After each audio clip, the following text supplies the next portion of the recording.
Julie McQueen is a leader and innovator in the digital media industry and is currently the president and CEO of CarbonTV, the #1 streaming video platform for the outdoor enthusiast. She oversees strategy, operations, and growth of CarbonTV, which offers thousands of hours of original and licensed content on nearly all connected devices and screens. Julie also hosts Outdoor Weekly, a popular show on CarbonTV that covers the latest news and trends in the outdoor community. As a passionate advocate for conservation, empowerment, and well-being, Julie also created Carbon Unwind, a meditation app that helps people sleep, meditate, and relax to stories and sounds of the outdoors. Julie is a popular keynote speaker, and she leverages her diverse skills and interests to distribute engaging and impactful content for millions of monthly viewers. Welcome, Jules, and thanks for joining us on Life Excellence. Well, thank you for having me. This is great. It's great for us too. Jules, you live a fascinating, adventurous life, and I can't wait to learn more about you. It was interesting to learn that although you have 3 older brothers, neither they nor your parents were hunters, and yet you learned to hunt as a teenager. What sparked your initial interest in hunting? Sometimes I try to go back and revisit that time in my life to see what it was that sparked it. I don't know if I saw a photo of somebody with an animal. I don't know where that curiosity came from. But around the time I was 18, somewhere around there, I decided that this is something I wanted to do. So I went and got my hunter safety course, which, is the course that you have to go through before you can go legally purchase a hunting license. And it all just snowballed from there. I knew that, number one, this was a lifestyle that was important to me. And also that this is what I wanted to spend my life's work doing. Was that something that your parents supported and encouraged you to do? I guess you're 18, so I don't know if you're still living at home or not, but it seems like just interesting. I know I have 4 kids, for example, and if my 18-year-old daughter came to me and said, "Hey, Dad, I want to get into hunting," and I'm not a hunter, by the way, that would have just struck me as a bit unusual, although I certainly would have supported her and encouraged her in that. Yeah, my parents were very supportive. They were both in the Army. That's how they met. And so they were, they always introduced us to firearms and guns and the outdoors, so camping. But yeah, they've always been very supportive. I've had a number of different careers that were a little bit different throughout my life. And I'm very fortunate to come from a family that just, no matter what that dream is, they believe that I can do it. And so when I told them that I wanted to work in the hunting industry, they didn't even blink an eye. They just thought this was the most wonderful thing and that I could do it. Well, and I know in researching for the show that your parents have been incredibly supportive. You've mentioned a couple bits of wisdom that your mother has given you that I know you carry with you, and so I can see that support. In researching for the show, it seems like once you put your mind to something, you go all in. Is that how it played out with hunting? It really is. Yeah. I knew immediately that I wanted to spend as many days outside as possible. So it wasn't really even about the hunting, but that was more the vehicle to put me outside, something that I could create a sustainable lifestyle. You can fill your freezer that way. You spend more time in nature around animals. It wasn't really about the hunting per se, but it was my main goal was how many days per year can I spend in the outdoors? And this industry really supports that. There's very few days that we're out there that we actually pulled the trigger on an animal, but there are hundreds of days where we're photographing them, studying their behaviors, really understanding their ecosystems. So, the hunting lifestyle was really the way for me to spend the most time outside in nature. And then, as a byproduct of that, my freezer is always full of very good organic meat.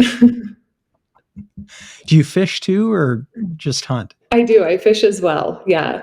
Okay. Yep. And I've been very fortunate. I've been able to go fishing in a lot of very beautiful places. Yeah. Yeah, I guess for me, you mentioned that sometimes you go out and you don't shoot anything. And I have a lot of friends who are hunters, and I think they go and I live in Michigan, and so Michigan in the fall is a big deer hunting. It's deer hunting season, and I know friends who go up weekend after weekend after weekend, and maybe go a whole year without killing anything. So I'm not sure for them it's the love of the outdoors. I think it might be a love of hanging out with their buddies and getting away for the weekend. But I can see where that lifestyle is attractive. I guess for me, the idea of not shooting something or going out and being on the lake all day fishing and not really catching anything, for me, that just comes up short a little bit somehow.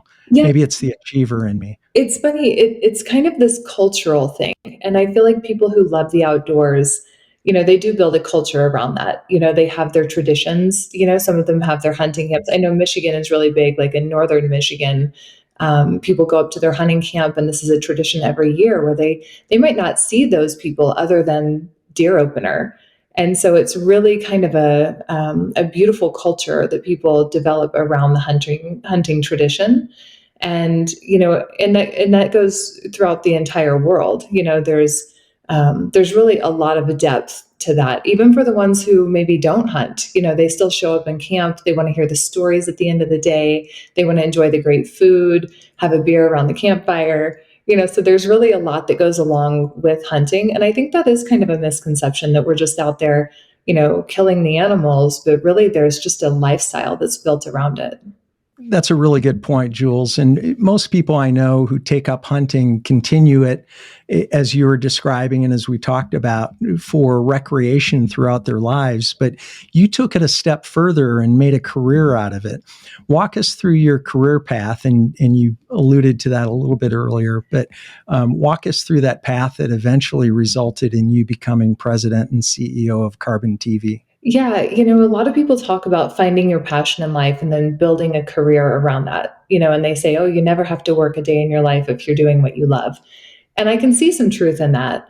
And, in the beginning of all of this, my thought was, how do I just immerse myself into it? How do I really dive in and become a part of this community? So I began volunteering as a camera person, and I would go film people on their hunts. And I would sit up in a tree with a camera. And back then the cameras were huge. It wasn't like today where we have these little tiny easy cameras. We were carrying very large camera equipment around. And that, gave me the opportunity to spend more time out there. And I would go to camps and I would film people and document that. And then that turned into owning a production company. So, I just kind of grew that business, built relationships within the industry, and, started producing TV shows for the outdoor space, and commercials and infomercials and anything that we could get our hands on that had to do with the outdoors. And that business allowed me to make a lot of great connections and to network really deeply within the outdoor space. And I loved it. I was at one point spending 250 days a year outside, just in the field, producing different shows. I was also hosting shows at the time. So I was in front of the camera and behind the camera. And I was running line production and field production. So that means from soup to nuts. I was planning all of the things, getting the filming permits, making sure that I was able to line all of these hunts up for different people. And then that production company allowed me to move into more of a corporate role afterwards. So still on camera, I've had multiple shows over the years, but then I felt like I was really ready to take it to the next level from a business standpoint, which is really my passion, is running companies. And the opportunity presented itself. CarbonTV already existed. I actually aired my content there for a short time after I had left the network. And when they went through an acquisition back in 2017, they reached out to me, CarbonTV did, and wanted to talk about the future of the industry, kind of where I saw things going. And I didn't even know it at the time, but I was interviewing for the job to take over the business. And it just kind of snowballed from there. I ended up taking it over early 2018. So it really started from a grassroots effort, volunteering in the field, and then producing shows, understanding what the producers are going through when they're in the field, understanding what the editors are working on when they're editing the TV shows, understanding all of their relationships, within the industry and how all of the companies work together. And then that ultimately led to, okay, take over Carbon TV, become the president and then the CEO. And now, I find myself sitting at the helm of this just incredible company. And it's still a little bit unbelievable to me. So it sounds like what really jazzed you, at least initially, was the production side of things, the technical side of things. Yeah. And that's probably still very much a part of what you do because of how Carbon TV operates. And was it more that than the outdoors, and then you came to appreciate the outdoors, or was it sort of both of those things happening concurrently? I think it was the outdoors first, and then I realized that the opportunity lies within the technology around it. So, there are different ways that you can work in the outdoor space, of course. There are so many different, avenues that you could take if you just wanted to spend time outside. But for me, it was understanding that TV production is a huge part of the outdoor culture. People want to not only tell those stories, but people want to live vicariously because maybe they can't go on those types of adventures themselves and they want to watch somebody else doing it.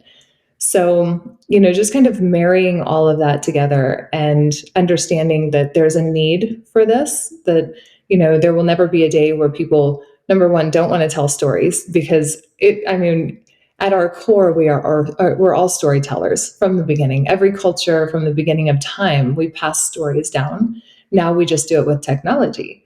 And, I think that as we see things progress on the filming and production and everything around the outdoor space, it really comes back to the same thing as, thousands of years ago, people sitting around a campfire after they were out for the hunt, in all different cultures. So, yeah, I think for me, it started off as wanting to spend time outside and then understanding the opportunity lies around the storytelling about the outdoors. Well, and it's wonderful that you've been able to carve out a career that really is a great marriage between both of those, the love of the outdoors and the skill and appreciation for the technical side of things too. Yeah. Yeah, it feels good. I love knowing that we enable people to tell those stories. I was smiling when you were talking about telling stories because I was thinking about the last fish I almost caught, and it was about this big, and every time I tell the story, it was bigger and bigger. And I guess that's all part of it. It is. Jules, I don't want to stereotype, but I don't know many women who are avid outdoors women. I have lots of male friends who hunt, like we were talking about earlier. Not really any women other than now I know you. Is that your experience too? And has that been an area of focus for you at all at Carbon TV? Yes, actually. So when I first got into the business about 20 years ago, I was the only female that I knew at the time. I knew of other females, but back then things were very different. We didn't have social media. We didn't have a lot of the access that we do now. So it was very rare to see a woman or even a young woman, really diving into the outdoor space. But I'm really fortunate because I got in so early that I was able to see a lot of other women, start coming into the industry, legitimately wanting the same things that I wanted.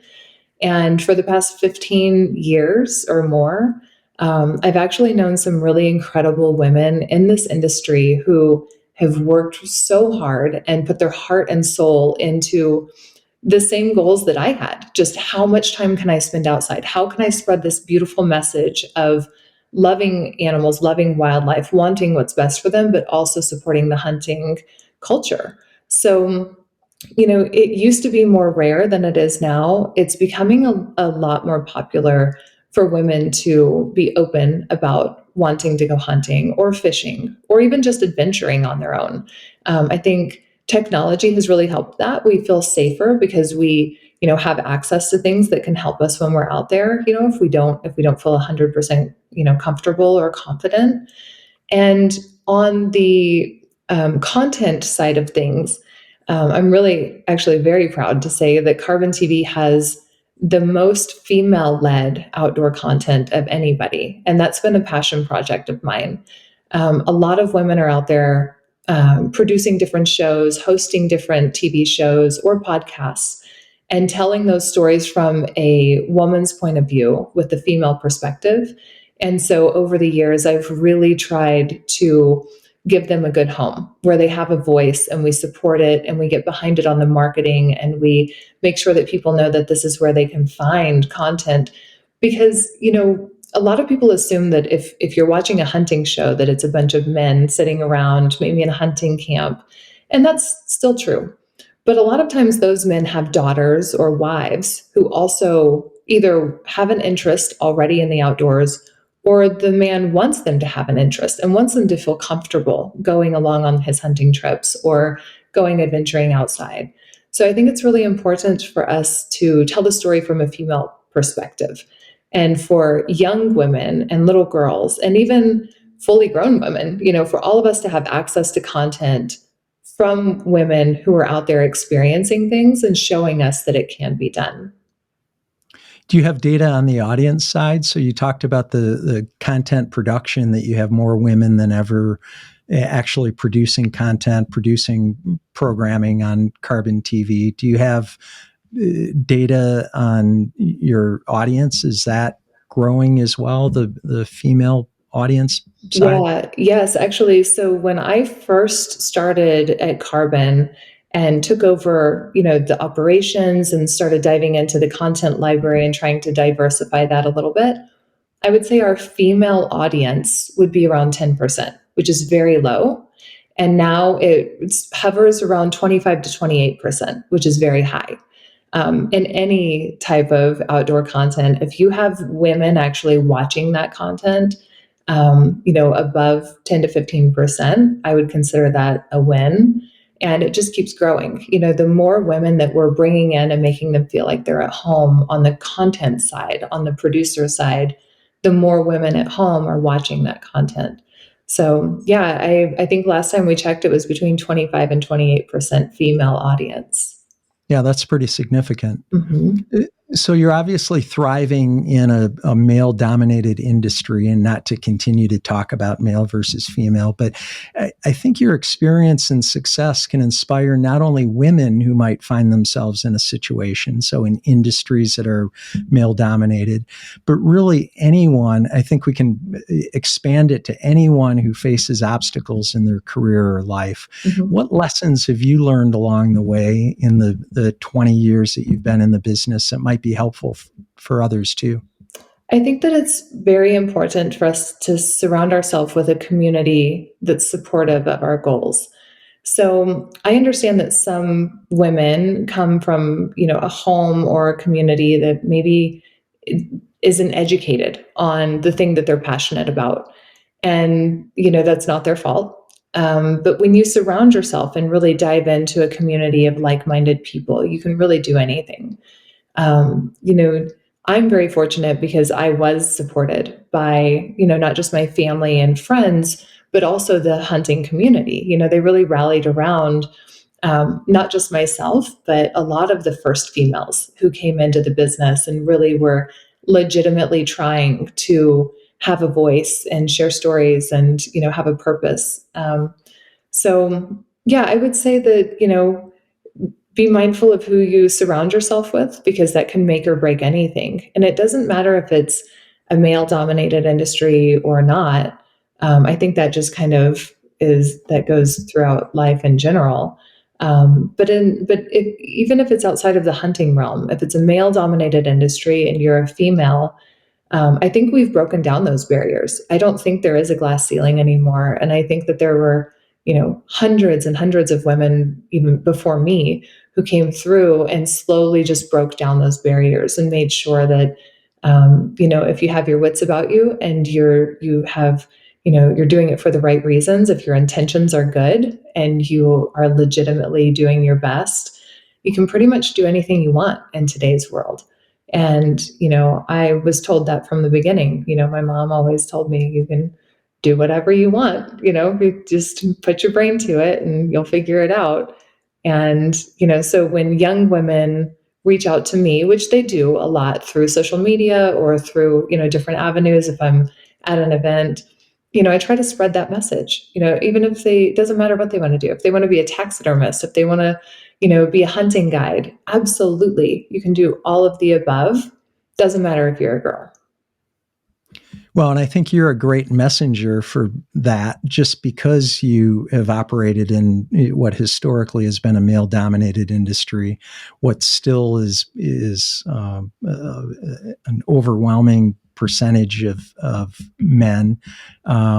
But you're right; it's very different today, and women have made great strides in every industry, and are now presidents and CEOs and owners of companies, and top executives, and doctors, and every other thing that men have historically been. And so I think you're a great advocate for that, and I love that you are spreading that message. Yeah, I think so too. And yeah, you're absolutely right. It crosses outside of, the industry that I work in. You're seeing more and more women really succeed in places that, 50 years ago, 100 years ago, nobody would have thought that would be possible. Yes. I'd like to ask you a couple of questions about CarbonTV to understand what you do better.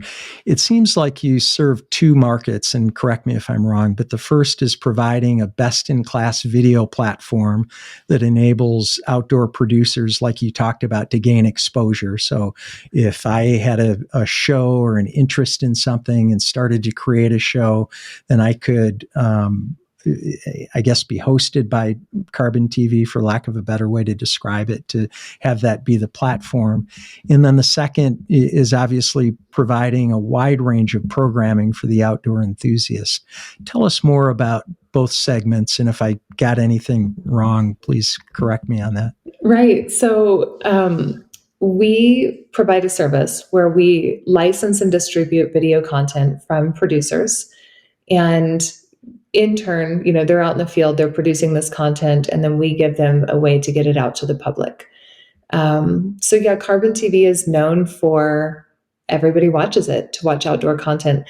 And I also just want to say that it falls outside of hunting and fishing. So somebody who has no interest in hunting and fishing, we still have a lot of content that falls outside of that realm in separate verticals. So a few years ago, one of my top priorities was to diversify the content library so that anybody who loves the outdoors is going to want to come to CarbonTV and consume content. So that falls into things like agriculture, aviation is a very big one for us, survival, overland, cooking. So all of these other things that people who just love being outside would also appreciate. So what we do is we find people who are creating that content. A lot of times they find us, and then we have a conversation. I'm on every single one of those calls because it is my passion. I like to get to know the producers, to understand what they're trying to work towards, what their goals are. And then ultimately we develop a licensing and distribution contract with them. And CarbonTV is on every major endpoint. So we call it an OTT AVOD network. So it's over the top video on demand. And that means if you're on Roku, Apple TV, Amazon Fire, even if you just go buy a new Vizio television at Walmart, we're preloaded in that software. So you can automatically find CarbonTV and all of our content, no matter where you're watching or streaming. So it's helpful for the producers, specifically in the outdoor space, because right now mainstream media has really put a lot of censorship on anything that has to do with hunting. Fishing a little bit, but not as much, but hunting specifically because of guns or weapons or even archery equipment. And so CarbonTV has become the home for them to distribute that content in a safe way where millions of people are still watching it. But because of, the nature of our business, it's a safe spot. Unlike someone like, YouTube, for example, censors people who are hunting in a lot of cases because it just goes against their community guidelines. So, we over the years have really developed this great relationship with producers where they feel safe airing their content with us. So yeah, it's really the primary side of the business is making sure that all of the producers feel like they have a true home for the content that they are out there pouring themselves into. What is it that causes mainstream media to censor those shows? Is it the weapons, or are there animal rights issues, or what is it specifically that causes them to not want to show that programming? Yes, and yes, all of the above. Okay. Typically, a lot of times it's the weapons. It's, if there's a firearm, even in an image, they have AI that will detect that and they will blacklist it, they'll shadow ban it, they'll a lot of times demonetize the channels that have, any form of weapon in them, including archery equipment. And, my stance on that is that these people are not doing anything wrong. Everything they do is legal and ethical and, within our rights. And so we try to be supportive of people who are out there, just doing the things that they want to do culturally, as long as it's within the bounds of legal and ethical. Yeah. So yeah, mainstream media has definitely, put a lot of pressure on people if they're out there creating that type of content. The animal rights activists also are a big part of that. I see that more on social media than I do on distribution. You might see a little bit of it on YouTube and some of the different platforms, but social media is very tough on hunters because of the animal rights activists. And a lot of times I just kind of chalk that up to, they're just uneducated. They don't understand, the ways that we are managing wildlife, and that hunters are the reasons why wildlife are flourishing in all of the states. And there's a lot of reasons behind that. You talked earlier about your background on mainstream media or network television with outdoor programming. Have you found over time that programming has come over to Carbon TV or other OTT platforms from mainstream media because of that Yes, I have. censorship or Yeah. just change in just change in programming? Yes, I've definitely noticed that. I have a long, long history in this industry, so I know a lot of people, and a lot of them I aired with them on those networks back in the day. And it doesn't mean that it's wrong to still have a show on a linear network, as we would call it. In the outdoor space, we have Outdoor Channel and Sportsman Channel, and Pursuit Channel. But I don't know a lot of people who have cable television anymore. Most of what we're seeing is streaming. People have cut their cable cord years ago, and now they're just streaming their content. They want something on demand instead of more of a linear feel. So a lot of those shows have come over to Carbon. I'm really proud of that because I know they trust us. They've built legitimate businesses out of their shows. They have incredible sponsorships and partnerships with companies and brands that need that exposure. Those brands are supporting the shows, needing for people to see that content to understand, the product or whatever it is they are working towards. So yeah, I've definitely seen a trend in the past 3 to 5 years of shows that were historically on a traditional network moving over to have a bigger digital footprint. We're very easy to work with in that way. So we are totally fine if they want to stay on the network. We do a non exclusive deal. They can still air on Carbon TV, and we work in partnership with them because, in my opinion, the more people who have access to that content, the better it is for all of us. So we don't try to pigeonhole people and say, "Oh no, you can't keep doing everything else that you were doing previously." I want them to be successful, and if that's working for them, we want to be a part of that success. It seems like the networks would fight that a little bit, like they would want exclusivity. Is that not the case? Very much so. Yes, they do. And, a big part of that reason is because the networks don't have a big digital footprint. And I think it's just a competitive nature between businesses. But because it doesn't go vice versa, for us, it's easy to say that we're here to share the love. And for them, they're trying to keep producers more exclusive to their networks because they just feel a little bit threatened by that. But for the producer's sake and for, to look at what's best for them, I think that, we should be more in support of what's best for their businesses. Yeah. So other than networks, who is your competition and what sets Carbon TV apart from other programming in the outdoor space? Yeah, it's a really unique situation because, we were the very first, we're the largest. So Carbon TV was started about 10 years ago, and we have grown very rapidly. So the next closest competitor to us is called Waypoint. And they're about half our age, maybe half our size.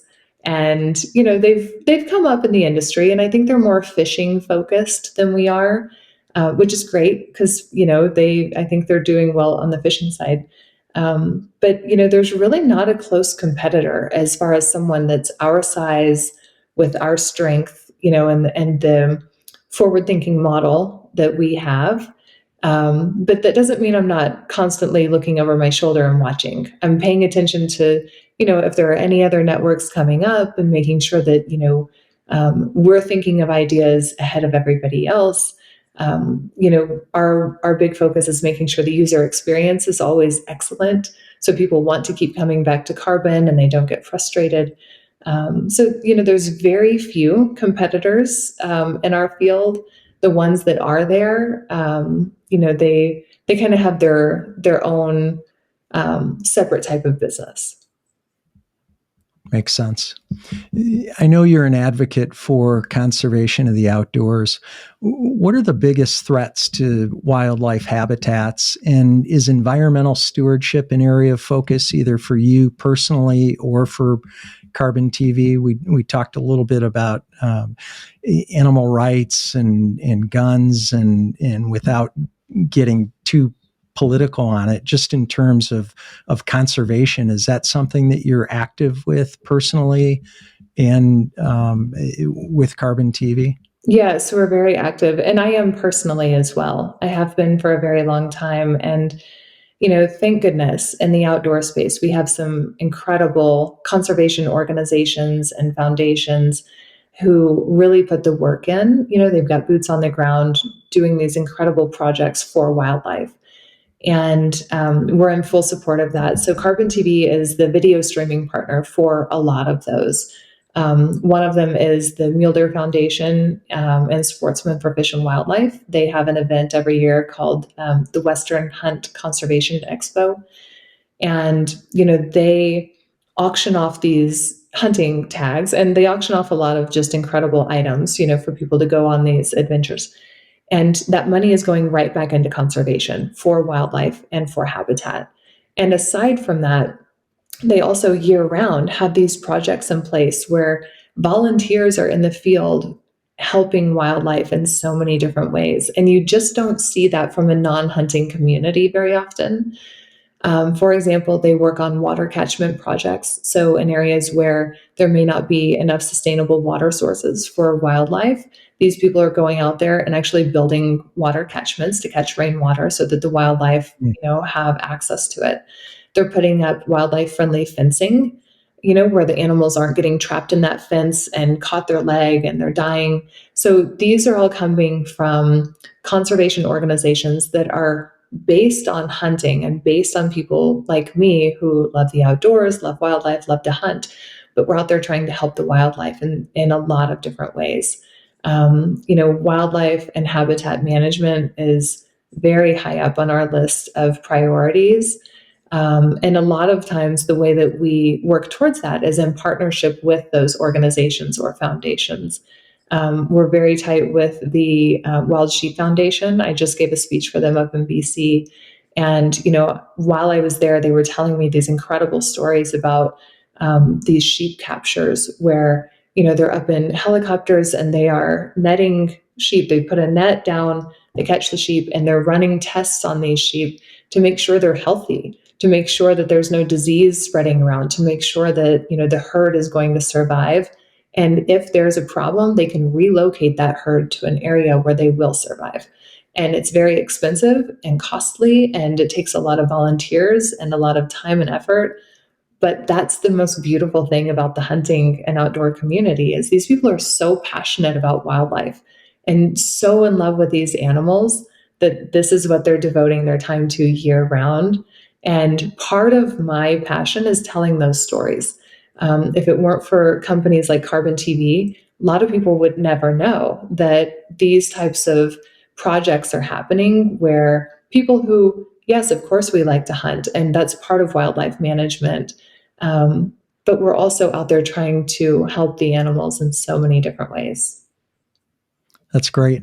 It seems like you have a great life. You get to travel and do what you love.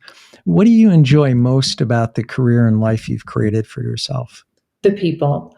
I love the people. I just came out of trade show season, which is, they pack all of our trade shows into about 2 to 3 months, and we all arrive in the same cities and the same places, big convention centers. And it's depending on what it is, we're all there for some reason. And this community has the greatest people. A lot of them I've known forever. Some of them I just, meet for the first time. But we all have just one common passion, and that is, the outdoors and wildlife. So I would say that, my joy comes from knowing that, first of all, I'm making a difference in an industry and a community that means so much to me and so much to, to my people. Um, but it wouldn't be anything if it weren't for the other like-minded people that I've surrounded myself with. I could work all day as hard as I want, but as long as we don't have support from people around us, it doesn't mean anything. But yeah, it is a pretty great life. I've been very blessed, and it's been really fun. And every day I wake up and just have to pinch myself and can't believe I get to do this every day.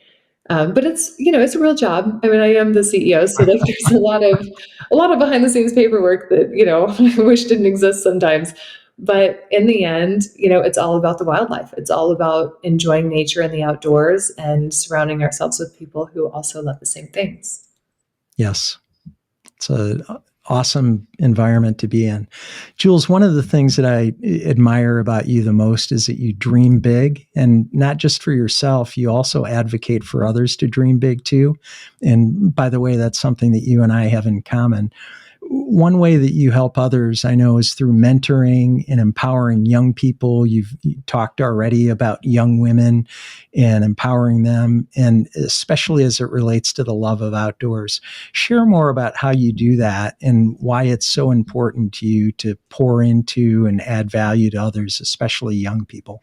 Yeah, the way I look at that is, if I had had a mentor when I was 18 or 20, just trying to get into the outdoors, it would have changed the course of my life. I would have found my passion a little faster if I would have had somebody to kind of, that I could reach out to. It would have changed everything for me. And so I've made myself very much available to young people, young ladies specifically, who maybe they don't know for sure if it's something they're passionate about, but they want to, look into that. They want to kind of test it out and see if it's something they would love. So I give my phone number out to all of them. They can call me anytime. We can, talk about what their goals are, see, what it is that they're trying to accomplish. I've sat on a few different boards over the years that are specifically geared towards mentorship, and getting youth outdoors. Because, like you said at the very beginning, I come from, a home with three older brothers, and nobody ever thought that I would love the outdoors like I do. And if they had only seen that spark, if somebody had just seen a little bit of a spark there, it could have changed everything. And I'm not saying that I would want things to be different, but I think that we should be giving those opportunities to young people if they want it. So a lot of these mentorship programs, they fund these, take kids outdoors or mentor these young kids on, how to learn different skill sets about just being outside. And I think that is so crucial, because even if that young person grows up and they say, oh no, hunting's not for me, well, that's totally fine. But odds are they're going to meet somebody or know somebody in their life who is passionate about it. And then they have kind of a deeper understanding about that. And I think it's our responsibility, to nurture the ones who do have that passion and to give them access and opportunity and education, to pursue it. Well, and I love that you're adding value in that way. As you mentor others, what's the most important message you share about your journey and how others can achieve success, whatever that looks like for them, even if it doesn't involve the outdoors? I think everybody's picture of success is going to be very different. And if you had asked me 10 years ago, what is your idea of success? It would have been, how many days this year do I get to be outside? That was my vision of success. The money didn't matter. None of the great trips mattered. Nothing else mattered to me, but how many days this year will I be outside doing something? Doesn't matter what it is, even if it's running camera or charging batteries. Now, my vision of success is, I'm responsible for a lot of people and their success. So it really trickles down. So my idea of success now is making sure that CarbonTV is as healthy as possible, that our producers are very happy and they feel like they have a true home. My vision of success now is, how are we more in support of the conservation organizations or the foundations or the NGOs, anybody who's out there trying to do really good work towards common goals. How do I help them become more successful? Because all ships rise with the tide. And so my vision of success has become very different over the years. And so I think when we are having conversations with, whether they're a young person or somebody our own age, understanding that what they envision for success right now is going to probably change. It's going to look very different for them in 1 year, 2 years. All of that's going to shift, and making sure that they have a community around them that can be in support of that, no matter how they change. That's well said. One thing I know about being outdoors is that it's incredibly peaceful. And I know you love being outdoors, you love nature. How did being drawn to nature yourself lead to the creation of Carbon Unwind, your meditation app? Yeah, so Carbon Unwind actually happened during COVID, which is, I know a lot of things happened during the pandemic. So you pivoted. Yeah, we pivoted. So for us, that was an opportunity. Okay, so we're a tech company. I consider us a tech company. And nobody knew what was going to happen during that time. It was all up in the air. And I have the smartest, most creative, wonderful team working with me at Carbon. And I didn't want them to not know what their future looked like, or to not know that they had projects to be working on. Media had to go dark for a while. I mean, that was just the fact of the matter. There was nothing we could do about it. So I'm a person who meditates, and I believe in it. I think that it makes me a better person if I meditate every day. And so and I have a degree in psychology. So we kind of just took the entire team and pivoted over and said, okay, the developers are now going to develop a new app. My creative team is going to create everything around it. My director of production and programming is now going to be hiring voiceover artists and writers and authors to write these stories. So we created Carbon Unwind to be a way for people to connect to nature, the study of ecopsychology, right? So the connecting through nature, finding, kind of your inner peace. So everything on that app is nature-based in some way. And it was a success. Everybody at Carbon went over to Unwind, developed this incredible app that I'm so proud of, and it's just beautiful. And then after everything came back to normal, we reshifted everybody back to CarbonTV, and we ended up licensing out that content library. So there are other apps who wanted to do the same thing, but they did not invest as much into the content production. So they ended up licensing our library away from us. So I consider it a success. Oh, what a great story. Great pivot, first of all, and definitely in alignment with your personal interests, and also something that's very beneficial. So I've tried meditation at different times. I'm not as habitual as you are about it. What advice do you give our listeners and viewers who maybe are like me? They know it's a good thing conceptually, but just haven't quite gotten there in terms of making it the daily habit that it should be? Yeah. So there's a saying, I wish I could take credit for it, but it's, you should meditate for 20 minutes a day, unless if you're very busy, and then you should meditate for an hour. And I believe that. I do. I think that, it really enables us to clear our mind. And it's not like you have to sit there and not think of anything, because that's impossible. Our brains are just firing constantly. But it's really just kind of controlling your breathing, controlling your thoughts. You don't have to be sitting in a certain position. You don't have to be in a specific room. That's why a lot of the meditations, they're walking meditations, they're grounding meditations, go outside and put your feet in the grass, they're visualization meditations. So there's a lot of different ways to meditate. And I think that people kind of have a misconception about that. But even if you just, close yourself off for 5 minutes in the morning, or whenever you have a few minutes to spare, and focus on your breathing and just kind of, clear your thoughts. Also, if I have a very big problem at work, I will go in my meditation room and I will sit on it, and I will just think about that one. I will focus in on that one problem. So it's not like I'm clearing my mind. I'm actually just flooding it with all of the possibilities and all of the thoughts that could possibly come in, and allowing myself that time to breathe through it. And I feel like every time I do that, I walk out of that room just a little bit more clear. Sometimes it's just about giving yourself grace in that moment to, let your brain do the things that it's supposed to do. Does it take 20 minutes or an hour if you're extra busy? Or I would say that 3 minutes is awesome. Okay. If you can sit for 3 minutes and just take some deep breaths, it'll do wonders for you. Baby steps, right? That's right. I'll work up for 20 minutes. Thanks for sharing that. Jules, our show, as you know, is called Life Excellence. And I wonder, what does excellence mean to you? What does excellence mean to me? My definition of excellence would be when you end your day feeling completely at peace with whatever that level of accomplishment was just for that day.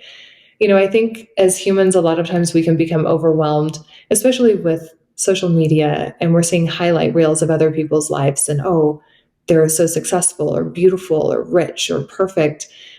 Excellence to me is, I know I gave it my very best in this moment, and I could not have done one more thing to make it a success. And that is excellent. And I think sometimes there's a balance necessary. And, if we give ourselves a little bit of grace, that we are human and not everything's going to be perfect, but we can work towards accomplishing our goals, lifting others up with us, and having kind of that positive experience in life. You sleep better at night. You end your day just a little bit happier every single time. And I think, to me, at this point in my life, that is excellence, knowing that there's not one more thing that I could have done to make everything around me successful in that day, and I gave it my all. I love that. Thank you. And I like the idea at the end of the day of contemplating that and thinking about that, and really recognizing and appreciating that's been done, or if it hasn't, maybe thinking about that too. Either way, but being very grateful for the output for that day, for the accomplishment of that day, for just realizing that you did put everything you had into the day, and that was excellent. I think to close your eyes and go to sleep with that thought at the end of the day would be a pretty good way to end any day. Yeah. And it's not going to be every day, and that's okay too. I think it's okay to, forgive ourselves for having an off day once in a while. We're all just human, and we seem to be very forgiving of other people when they make a mistake, but we're very hard on ourselves, especially when we've, accomplished certain things in life, or people hold us to a certain standard. If there is a failure in my day, it's really hard to not take that personally, and feel like I'm judging myself. But, for me, the word excellence is like, there's really nothing else I could have possibly done to make it as great as it could be. Yeah, that's great. Jules, I read that you describe yourself as a change agent, and that you like doing things that haven't been done before.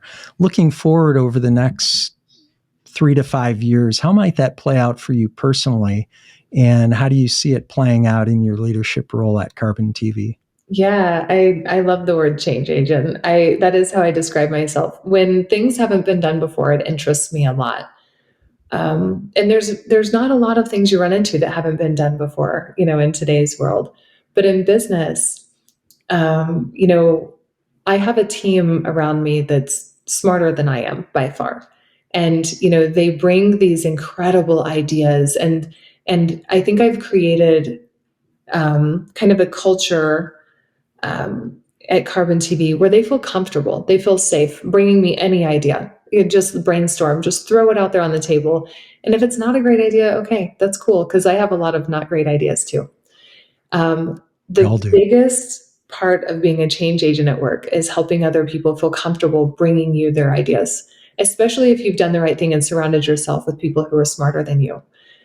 My job is to recognize when something they bring to me has not been done, or needs to be done, or has potential to change something about our environment.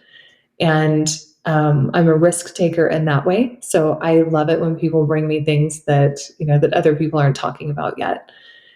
Professionally, I think that Carbon TV we have some things in the works right now that are definitely in that change agent category, which is really fun. Personally, it's just the way I live my life. I'm constantly trying to think of, how do I take it one step further? How do I, take what I've already built as this incredible platform and, take it to the next level? How do we expand on that? Increase the number of people in the community, or, help people tell stories in different ways, not just through video content. So, yeah, I think that it's one of my favorite qualities about myself is that, I love when people can really be vulnerable and honest about what's really going through their brains and not feel like they can't share that, because that's where the best ideas come from. I love that. Can't wait to see how it plays out over the next 3 to 5 years. And I definitely encourage our listeners and viewers to check out Carbon TV at carbontv.com. Jules, thanks so much for being on the show. It's great getting to know you, and I appreciate everything that you've shared today. Thank you, Brian. It's been so great being here. Thank you. Thanks for tuning into Life Excellence. Please support the show by subscribing, sharing it with others, posting about today's show with Julie McQueen on social media, and leaving a rating and review. You can also learn more about me at brianbartes.com. Until next time, dream big dreams and make each day your masterpiece.